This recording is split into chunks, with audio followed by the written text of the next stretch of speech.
Olá, pessoal, tudo bem? Aqui quem fala é o professor André e eu espero que vocês estejam bem, felizes e estudando bastante. Bem, eu vou pedir uma coisa para vocês, pessoal, para vocês não esquecerem, hein? Dar um like no canal, ativar o sininho para receber as notificações e se inscrever também para dar uma força para a gente aí.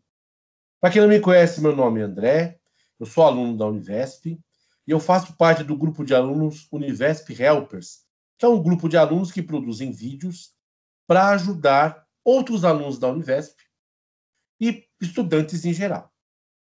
Esse vídeo é um vídeo de genética, né? Nós estamos falando de primeira lei de Mendel. Nós vamos falar hoje sobre alelos múltiplos, tá? Vamos lá comigo para a gente entender um pouquinho o que é um alelo múltiplo e qual é a diferença, ou a pequena diferença, do que a gente já viu até agora aí com vocês, né? Vamos lá, pessoal? Vamos projetar os nossos slides para a gente poder começar a conversar aí direitinho. Bem, pessoal, os alelos múltiplos ou polialelia, que nome estranho, é a situação em que um gene genótipo apresenta três ou mais, né, alelos determinando uma característica, um fenótipo. Como assim, professor? O que a gente está acostumado a ver, pessoal? Vamos pegar um exemplo aqui. Quando a gente falava da cor do olho, isso é um exemplo bem interessante, bem aqui no canto, a cor dos olhos de uma pessoa é uma herança mendeliana, primeira lei de Mendel pura. Tá? Por quê? Porque nós temos dois alelos, o azão e o azinho, que determinam duas cores de olhos, né? O olho castanho e o olho azul. Dois alelos, dois fenótipos. Isso é a primeira lei de Mendel clássica. Só que aqui não. Você está vendo que você tem aqui coelhos de diferentes cores. Você tem o agute, ou selvagem, que é marronzinho, o chinchila, que é meio prateado, o Himalaia, que é branquinho, mas tem as orelhinhas e o focinho e as patinhas pretos, e aquele coelhinho albino, né, o coelho de Páscoa lá, branquinho, né, com os olhinhos vermelhos. Aqui nós temos 4 alelos, pessoal, em vez de 2. Temos 4. E isso daqui mostra a relação de dominância entre eles. Então, o cesão que determina, que é o alelo que determina o agute, né? Ele determina o agute aqui, ele, na verdade, é dominante sobre todos. Já o que determina o chinchila, por exemplo, ele só é dominante sobre o que determina himalaio e albino. O que determina himalaio só é dominante sobre aquele que determina albino. E o albino não é dominante sobre ninguém, né? Ele é o recessivão mesmo, vamos dizer assim, né? Recessivo puro. O resto pode se comportar como recessivo e como dominante, no caso aqui. Por exemplo, o himalaio é dominante sobre o que determina o albino, mas ele é recessivo sobre o que determina chinchila, porque é um alelo múltiplo. Esse é um exemplo clássico, né, que a gente estuda aí na escola. O outro exemplo, pessoal, é o sistema ABO, é o sistema da questão do sangue, né? Nós temos 4 grupos sanguíneos. Nós temos o grupo sanguíneo tipo A, tipo B, tipo AB e tipo O. O tipo O, ele tem 2 alelos recessivos, izinho e zinho. O tipo A, ou ele tem 2 alelos para o A, ou ele tem um alelo para o A e um para o O. Mas aqui ele é dominante. O B também, ó, ou ele tem os dois dele, ou os dois dele para o B, ou ele tem um para o B junto com um para o O. Aí é sangue AB. Desculpa, sangue B. O sangue AB, ele tem um alelo para o A e um alelo para o B. Ele é sangue tipo AB. É um clássico exemplo de codominância também, porque os dois se manifestam. E o sangue O é aquele recessivão mesmo, né? Que tem 2 alelos recessivos, izinho e zinho. Isso é um alelo múltiplo. Por quê, pessoal? O que você tem aqui no caso, né? Vou colocar aqui em branco para vocês.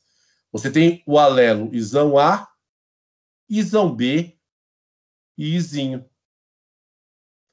Você tem 3 alelos que podem conjuntamente determinar 4 fenótipos para tipo sanguíneo, né? A, B, AB e O. Então, isso é alelos múltiplos, tá certo? Bem, vamos de cara, pessoal, resolver alguns exercícios para vocês verem, tá? Então, vamos usar, pegar aqui uma cor azul bem clarinha. Pessoal, quando você fala que, aqui, sabendo que a pelagem de coelhos é um caso de polialelia, entenda-se alelos múltiplos, marque a alternativa corretamente, que indica corretamente a probabilidade, essa é a pergunta, de um coelho albino, então, de um coelho albino, cruzar com um coelho selvagem. Coelho selvagem, pessoal, é selvagem ou agouti, tá? O agouti, ele é chamado também, em algumas literaturas, ele é chamado de selvagem, tá bom? Heterozigoto para Himalaio, essa informação ela é muito importante. Ter um filhote chinchila. Então, desse cruzamento, nascer um animal chinchila. Vamos lá, pessoal. Vamos pensar um pouquinho. Vamos fazer um heredograma aqui. Eu não sei quem é macho, quem é fêmea aqui no caso, né? Mas vamos lá. Vamos supor que eu tenho aqui, vamos supor que o macho seja um coelho albino, né? Pessoal, um coelho albino é aquele que é Czinho A, Czinho A. Por quê? Porque o albino, ele é super recessivo, né? O albino só pode ter esse genótipo. Porque o Czinho Azinho, ele nunca vai dominar sobre ninguém. E vamos supor que a fêmea aqui seja a Guti. Ah, professor, que se eu inverter? Se você inverter, não tem problema nenhum, pessoal. Porque o problema não está especificando quem é o macho e quem é a fêmea. Você pode trocar também. E a fêmea, ela é agute. Aí você fala assim, professor, mas o agute tem o cesão, não tem? Tem. Mas ele é cesão alguma coisa, né? Porque o cesão domina sobre todo mundo. Lembra daquela. Vamos voltar aqui, ó. O cesão domina sobre todos esses daqui, ó. Aí você fala assim, ué, ixi. Mas o problema dá uma informação importante. Ele fala que ele é heterozigoto para Himalaia. Ó.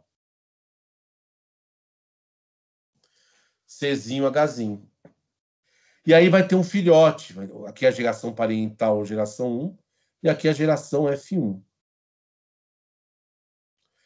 Aí vai ter um filhote, que eu não sei se é macho ou se é fêmea, né? E não deixa claro isso no problema. Mas qual a chance dele ter um filhotinho chinchila? Dele ter um filhotinho chinchila, né? Essa é a questão. Essa é a questão. Essa é a pergunta. Qual a probabilidade de ter um filhote chinchila?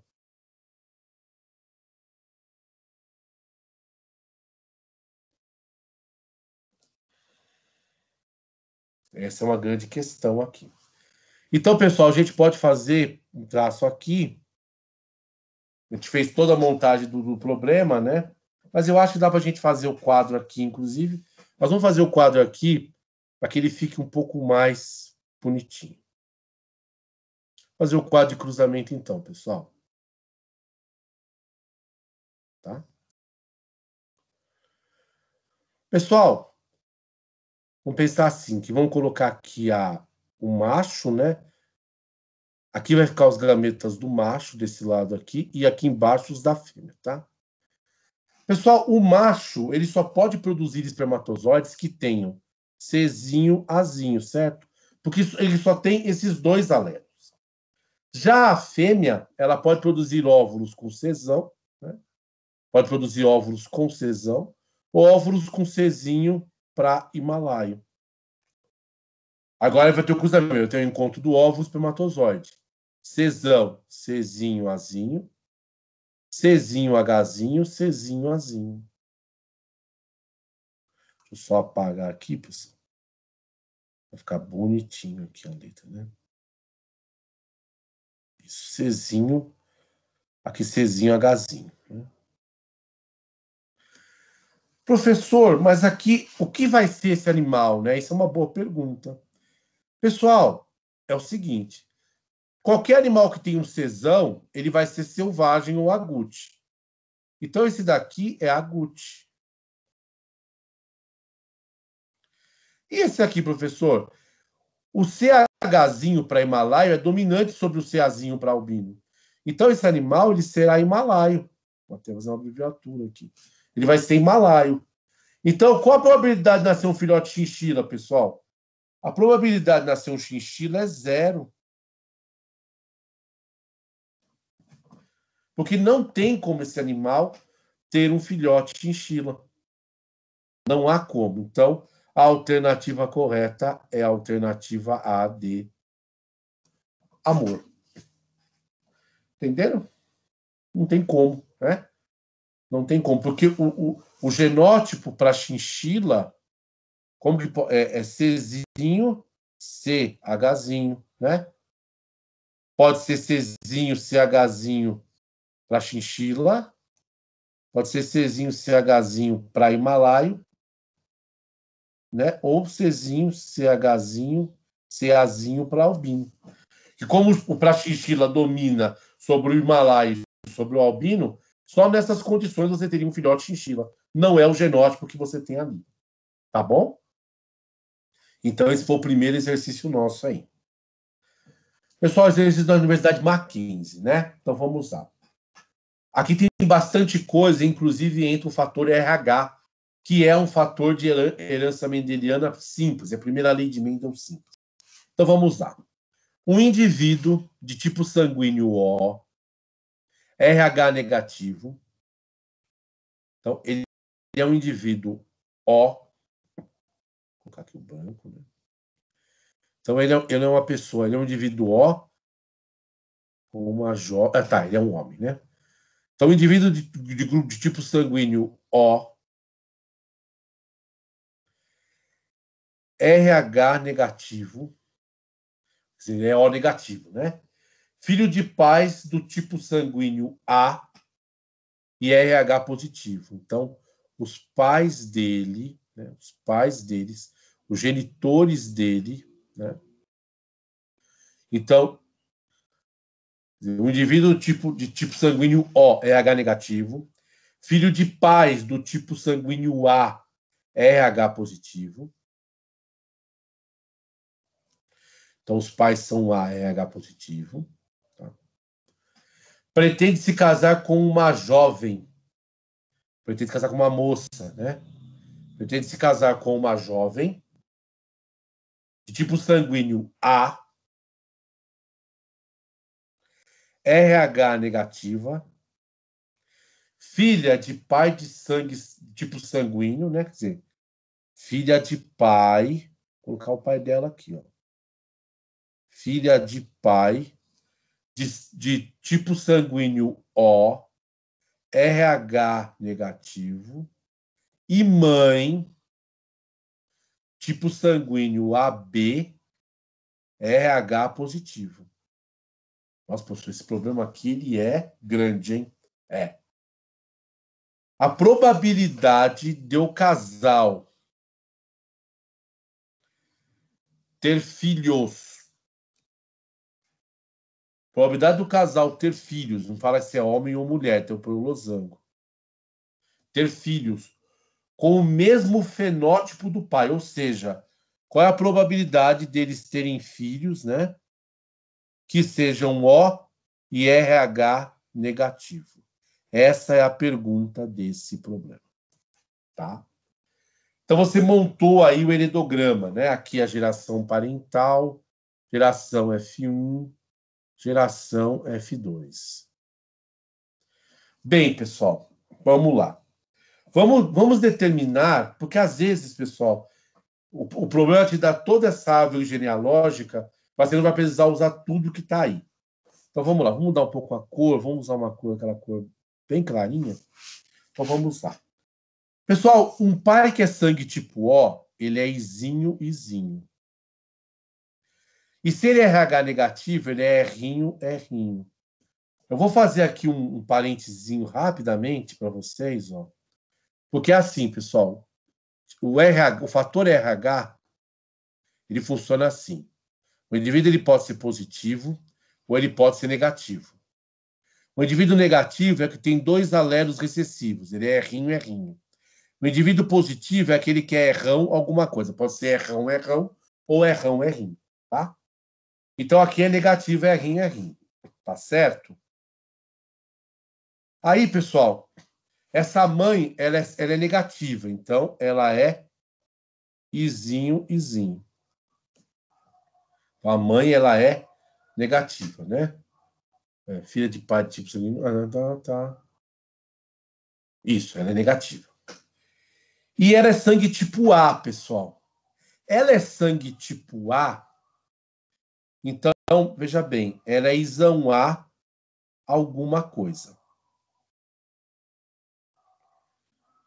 Professor, o fator RH, desculpa.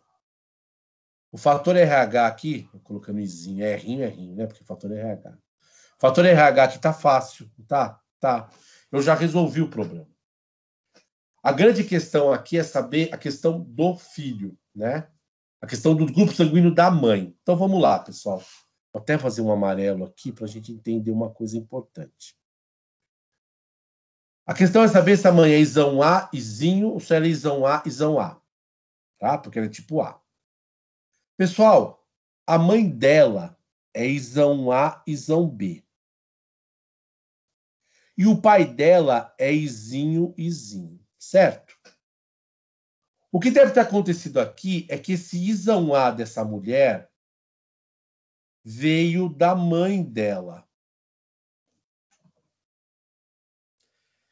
E como o pai é sangue tipo O, ele só pode doar o izinho para a filha. Ele só tem izinho, ele só pode doar izinho. Então eu posso falar para vocês com certeza que essa mulher é isão A, izinho. Por quê, professor? Porque a mãe dela é a B. Então é isão A, isão B. A mãe dela, se ela é A, a mãe dela doou o isão A. Se doasse o isão B, ela seria B. Ela doou o isão A para a filha. O pai, como é O, ele é izinho, izinho. Então ele só pode ter doado o izinho. Aí, pessoal, acabou o problema. Sabe por quê? Pela seguinte razão. Eu não preciso fazer o cálculo para o fator RH. Por que não? Por que eu não preciso fazer, pessoal? Deixa eu só botar uma coisa aqui. Eu não preciso fazer por uma única e simples razão. Porque eu sei que tanto o pai quanto a mãe, eles são negativos. Então, eles só podem ser errinho, errinho. E eles só podem doar errinho para os filhos. Então, esse filho, com certeza absoluta, ele será errinho, errinho. Então, eu já tenho certeza que ele é errinho, errinho. Ele será negativo. Então, a probabilidade é de 100% ou 1. Agora, a questão toda, pessoal, a questão que está aí em jogo, né, a questão que estaria em jogo, é a gente saber a questão do tipo sanguíneo. Aí é só você fazer aqui do ladinho, ó, um cruzamento simples. Professor, quer dizer que esse problema me deu vários dados que eu não utilizei? Exatamente. Isso pode acontecer muito em problemas de genética, tá? Pessoal, como que é o pai? Agora é só fazer os gametas aqui, ó. Nesse cantinho aqui. Professor, o senhor está fazendo assim porque isso é teste. É. Pessoal, se fosse uma questão escrita, aí você tem que ter uma organização um pouquinho mais elaborada, tá? Um pouquinho mais elaborada aí, tá certo? Tem que estar mais organizadinho. Aqui vocês estão me acompanhando, então vocês estão sabendo que do lado eu estou fazendo o tabuleiro do cruzamento para a gente não ficar muito apertado ali embaixo, tá? Pessoal, vou colocar aqui os gametas da mãe aqui, ó. Aqui vão vir os da mãe e aqui vão vir os do pai. O pai, como ele é O, ele só produz espermatozoides com um alelozinho, porque é o único que ele tem. Ele é O. A mãe é A, mas ela é isão A, izinho, ela é heterozigota. Então ela produz óvulos com isão A e óvulos com izinho. Quando cruzar isso aqui, fecundação, isão A, izinho, izinho, izinho. Aí você fala assim, a probabilidade, o que seria a probabilidade aqui? Aqui você teria de usar a regra do E, mas é assim, ó. Isso seria igual ao quê? A probabilidade de ele ter o sangue O vezes a probabilidade de ele ser RH negativo. A probabilidade dele ser RH negativo a gente já tem. Ela é de 100%. Por que ela é de 100%? Porque um pai e uma mãe que são errinho e negativo, eles só podem doar os errinhos para o filho. Então, é uma probabilidade de 100% ou 1. Agora, a probabilidade dele ser sangue tipo O, qual que é, pessoal? É aqui, ó. Isso é uma probabilidade de 50%, que é metade, ou em fração meio, né? Então, aqui seria 1 vezes meio. Então, a probabilidade dele ter um filho, nesse casal ter um filho de sangue tipo O, RH negativo, é de meio. O que dá a alternativa B de bola. Certo? Tranquilo?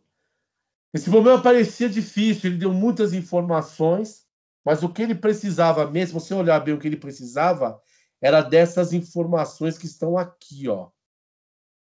Dos avós maternos da criança. Esse lado aqui, se ele não tivesse falado nada aqui, não teria feito a menor diferença para nós. Agora, pessoal, nós temos um exercício da FUVEST bem interessante, um exercício bastante conceitual. Então, vamos entender o que ele está falando aqui.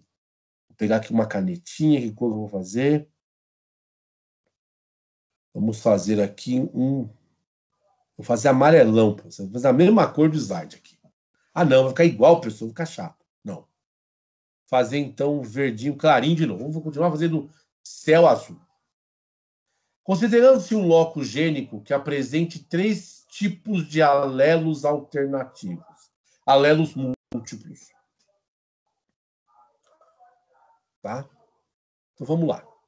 Considerando-se um loco gênico que apresente 3 tipos de alelos alternativos. 3 tipos, tá? Quantos tipos diferentes de genótipos podem ocorrer numa população diploide? Essa é a questão. Pessoal, quantos alelos nós vamos ter nessa população? Você pode dar aqui o nome de qualquer letra ou número, mas é bom letra. Nós temos os alelos A, B e C. Correto? Aí ele pergunta assim, quantos tipos diferentes de genótipos nós vamos ter? Pessoal, isso é fácil. Então, vamos lá. Se a gente pensar nos gametas produzidos pelos indivíduos dessa população, o que você pode dizer para mim, né? O que nós podemos dizer aqui? Nós temos aqui os gametas masculinos e aqui nós temos os gametas femininos, né? Masculinos e femininos aí. No caso dos gametas masculinos, os óvulos podem ter o alelo A, ou o alelo B, ou o alelo C. Né? Ou o alelo C. E aqui no caso, pessoal, desculpa aqui, esse quadro ficou meio confuso, né? Ficou meio tortinho, mas tudo bem. Então, os homens podem produzir alelos com os gametas, gametas com alelo A, B e C. E óvulos com o gameta A, B e C também. Tá certo? Então, aqui seriam, por exemplo, espermatozoides, aqui óvulos, ou gametas masculinos e gametas femininos. E aqui, pessoal, vai mostrar, nesse lado aqui, nós vamos ter os possíveis genótipos, que são os resultados da fecundação. Então, vamos lá. Aqui daria azão, azão, azão, bezão, azão, cesão, azão, bezão, vou colocar sempre o A na frente, né? Bezão, bezão, bezão, cesão. Aqui, azão, cesão, bezão, cesão e cesão, cesão. Certo? Certinho, razão, AB, isso, BB, BC, AC, BC, CC. Pessoal, a pergunta é, quantos gametas diferentes ele pode produzir? Então, vamos lá. Gametas não, quantos genótipos, né? O fenótipo do indivíduo é o que você vê. Os genótipos são os genes que ele tem. Então, azão é um genótipo, certo? Azão Bzão também é um genótipo. E azão Czão também é um genótipo. Ó, aqui já repetiu. Então, aqui eu não vou contar. Então, aqui não conta, vou fazer um X. Bzão não está aqui. Então, esse genótipo ele é diferente. Bzão Czão também não está aqui. Então, esse genótipo é diferente. Azão Czão existe? Existe já ali em cima. Então, não vou contar. Bzão Czão tem aqui. Então, não vou contar. E Czão não existe. Nossa, que interessante, professor. Então, quantos genótipos diferentes eu vou ter? 1, 2, 3, 4, 5, 6. Eu vou ter 6 genótipos diferentes nessa população. Diferentes, tá? Você fala assim, quantos genótipos eu posso ter contando as repetições? Daria aí, no caso, 9. Né? Uma outra forma que você pode tentar resolver isso, pessoal, é por árvore. Mas eu acho que o tabuleiro que vocês estão mais acostumados é mais tranquilo para fazer. Então, a alternativa correta aí seria qual alternativa? Seria a alternativa B, de bola de novo. Certo, pessoal? Eu espero que vocês tenham gostado dessa aula, que vocês tenham entendido essa aula bem.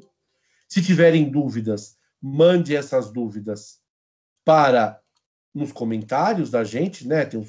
Nós podemos abrir para os comentários. Então, nos comentários vocês podem fazer perguntas, trazer novos exercícios, tá bom? E espero que vocês tenham gostado. Gostado de todos eles que eu mostrei. Pessoal, bons estudos para vocês e tudo de bom e até o próximo vídeo. Sobre o que será, eu estou pensando no que poderá ser, mas provavelmente já está na hora de nós, de repente, falarmos de segunda lei de Mendel já. Ou então fazemos até exercícios de probabilidade com regras do E e regras do OU, porque a gente ainda não falou um pouco de regra do E e regra do OU. Então, provavelmente, no próximo vídeo nós vamos falar de regra do E e regra do OU. Vamos usar mais exemplos de primeira lei, exemplos de alelos múltiplos, exemplos de dominância incompleta, codominância, para fazermos regras do E e regra do OU. Tudo bem? Falou, pessoal. Tudo de bom. Até mais.